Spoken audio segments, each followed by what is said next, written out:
ರಾಜ್ಯದಲ್ಲಿ ಬಿಜೆಪಿ ನೇತೃತ್ವದ ಸರ್ಕಾರ ಅಧಿಕಾರಕ್ಕೇರಿದ ಬಳಿಕ ಸಾಮಾಜಿಕ ಮಾಧ್ಯಮ ರಂಗದಲ್ಲಿ ಸಾಕಷ್ಟು ಬದಲಾವಣೆಗಳಾಗಿವೆ. ಸರ್ಕಾರವನ್ನು ಟೀಕಿಸುತ್ತಿದ್ದ ಅನೇಕ ಮಾಧ್ಯಮಗಳು ಬದಲಾದ ರಾಜಕೀಯ ವಿದ್ಯಮಾನಗಳ ಬಳಿಕ ಸರ್ಕಾರವನ್ನು ಹೊಗಳಲು ಆರಂಭಿಸಿದ್ವು. ಇದು ಡಿಜಿಟಲ್ ಮಾಧ್ಯಮಗಳ ಮೇಲೆ ಆಗಿರುವ ರಾಜಕೀಯ ಶಕ್ತಿಯ ಪ್ರಭಾವದ ಪರಿಣಾಮವಾಗಿದೆ. ಈ ರೀತಿ ಸರ್ಕಾರಿ ಪ್ರೇರಿತ ಸುಳ್ಳು ಸುದ್ದಿಗಳು ಹರಡುವುದನ್ನು ತಡೆಗಟ್ಟಲು ಹಾಗೂ ನಿಷ್ಪಕ್ಷ ನಿಖರ ಸುದ್ದಿಗಳಿಗಾಗಿ ಸ್ವತಂತ್ರ ಮಾಧ್ಯಮ ಸಂಸ್ಥೆಗಳು ಇನ್ನಷ್ಟು ಬಲಗೊಳ್ಳುವ ಅಗತ್ಯವಿದೆ ಎಂದು ಆಲ್ಟ್ ನ್ಯೂಸ್ನ ಸಹ ಸಂಸ್ಥಾಪಕ ಪತ್ರಕರ್ತ ಮೊಹಮ್ಮದ್ ಜುಬೇರ್ ಹೇಳಿದ್ದಾರೆ.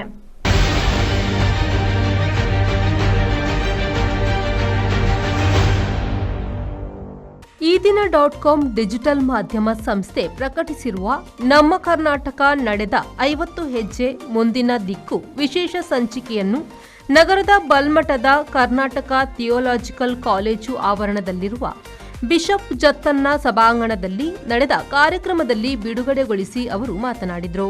12 से पहले I was nobody, as in I am an engineer. I have worked in Nokia for say 12 odd years. और मैं 2012 में I was not politically active बिल्कुल नहीं था.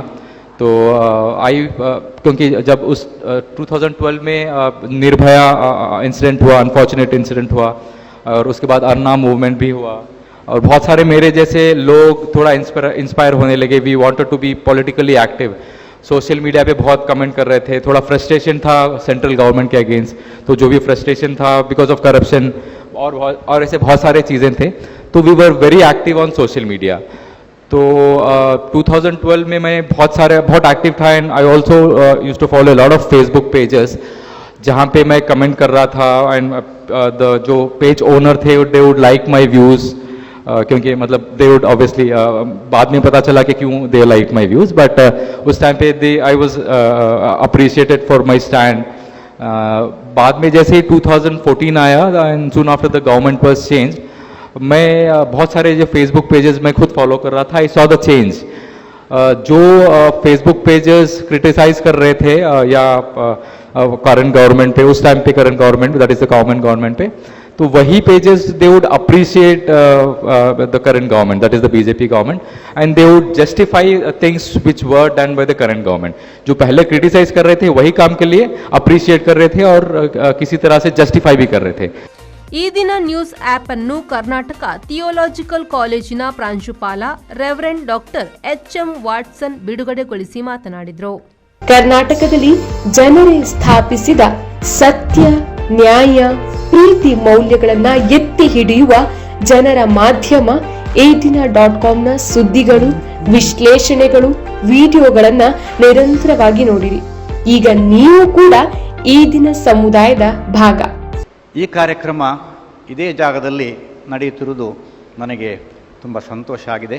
ಅದು ನಾನು ಈ ಗೌರವವನ್ನು ಪತ್ರಿಕೋದ್ಯಮದ ಪಿತಾಮಹರಾದ ಡಾಕ್ಟರ್ ಹೆರ್ಮನ್ ಮ್ಯೋಗ್ಲಿಂಗ್ ಅವರಿಗೆ ಸಮರ್ಪಿಸಲು ಇಷ್ಟಪಡ್ತೇನೆ. ಇವತ್ತು ನಮಗೆ ಸರಿಯಾದ ಸುದ್ದಿ ಸಿಗುವುದಕ್ಕಿಂತ ಹೆಚ್ಚಾಗಿ ಸುಳ್ಳು ಸುದ್ದಿಗಳೇ ಸಿಗುವಂತಹದ್ದು ಹೆಚ್ಚು. ಗೋಧಿ ಮಾಧ್ಯಮ ಅಂತ ನಾವು ಹೇಳ್ತೇವೆ.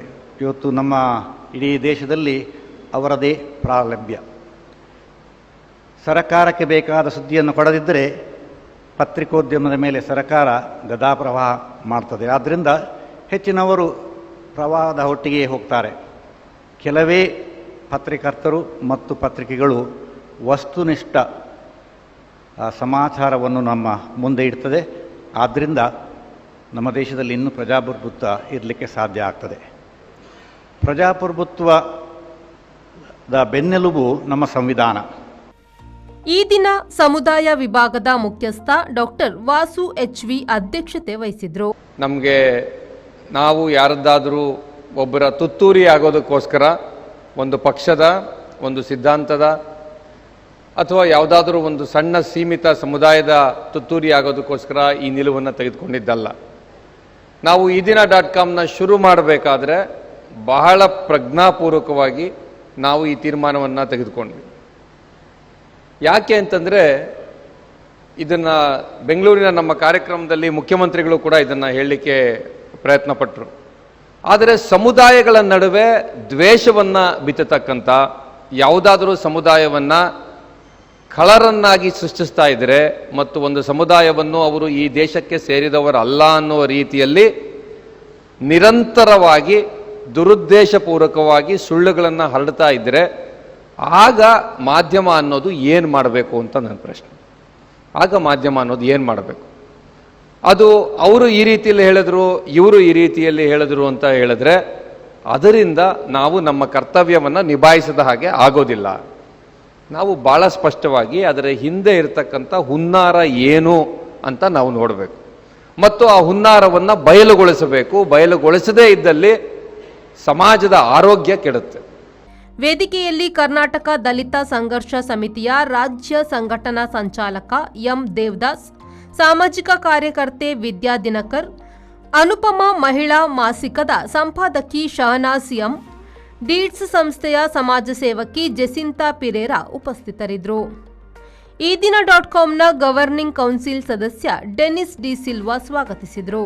ಹಣಕಾಸು ವಿಭಾಗದ ಮುಖ್ಯಸ್ಥ ಉಮರ್ ಯುಎಚ್ ಪ್ರಾಸ್ತಾವಿಕವಾಗಿ ಮಾತನಾಡಿದರು.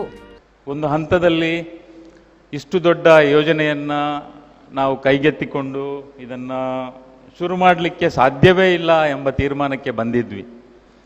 2 ದಿವಸ ನಮ್ಮ ಗವರ್ನಿಂಗ್ ಕೌನ್ಸಿಲ್ನ ಸಭೆ ಕಂಟಿನ್ಯೂ ಆಗಿ ನಡೆಯಿತು. ಸಾಧ್ಯವೇ ಇಲ್ಲ, ಇಷ್ಟು ದೊಡ್ಡ ಮೊತ್ತವನ್ನು ಸಂಗ್ರಹ ಮಾಡಲಿಕ್ಕೆ ಸಾಧ್ಯ ಇಲ್ಲ, ಅಷ್ಟು ದೊಡ್ಡ ಸಂಸ್ಥೆಯನ್ನು ಕಟ್ಕೊಳ್ಳಿಕ್ಕೆ ಸಾಧ್ಯ ಇಲ್ಲ ಎಂಬ ತೀರ್ಮಾನಕ್ಕೆ ಕೂಡ ಬಂದಿದ್ವಿ. ಆ ತೀರ್ಮಾನ ತಗೊಳ್ಳುವ ದಿನ ಹಿಜಾಬ್ ಇಶ್ಯೂ ಆಯಿತು. ಹಿಜಾಬ್ನ ಇಶ್ಯೂ ಉಡುಪಿಯಲ್ಲಿ ಶುರುವಾಯಿತು. ಮರುದಿವಸಕ್ಕೆ ನಾವು ಸಭೆಯನ್ನು ಮುಂದುವರೆಸಿದ್ವಿ. ಇಲ್ಲ, ಇಂಥ ಘಟನೆಗಳು ನಡೀತಾ ಇರಬೇಕಾದ್ರೆ ನಾವು ಕೈಕಟ್ಟಿ ಕೂತು ಇದನ್ನು ನೋಡಿಕೊಂಡು ಸುಮ್ಮನಿರಲು ಸಾಧ್ಯನೇ ಇಲ್ಲ. ಇದನ್ನು ಮಾಡ್ತಾ ಇರುವವರು ಜನರಲ್ಲ, ಇದನ್ನು ಮಾಡ್ತಾ ಇರುವವರು ಮಾಧ್ಯಮದವರು, TV ಚಾನೆಲ್ನಲ್ಲಿ ಕೂತು ಆ್ಯಂಕರಿಂಗ್ ಮಾಡ್ತಾ ಇರುವವರು. ಕರ್ನಾಟಕದ ಜನತೆ ಕೋಮುವಾದಿಗಳಲ್ಲ ಎಂಬ ದೃಢವಾದ ಅರಿವು ನಮಗಿತ್ತು. ಆ ಕಾರಣಕ್ಕೆ ನಾವು ಇದನ್ನು ಯಾವ ಕಾರಣಕ್ಕಾದರೂ ಕೈ ಬಿಡೋದು ಬೇಡ, ಎಷ್ಟೇ ಕಷ್ಟ ಆದರೂ ಇದನ್ನು ಮುಂದುವರಿಸಿಕೊಂಡು ಹೋಗೋಣ, ಶುರು ಮಾಡೋಣ ಅಂತ ಹೇಳಿ ಶುರು ಮಾಡಿದ್ವಿ. ಗವರ್ನಿಂಗ್ ಕೌನ್ಸಿಲ್ ಸದಸ್ಯ ಲಕ್ಷ್ಮಣ್ ಕುಂದರ್ ವಂದಿಸಿದ್ರು. ಪವಿತ್ರ ಜಿಎಂ ಕಾರ್ಯಕ್ರಮ ನಿರೂಪಿಸಿದ್ರು. Manjunath Prasad, V4 news, Mangaluru.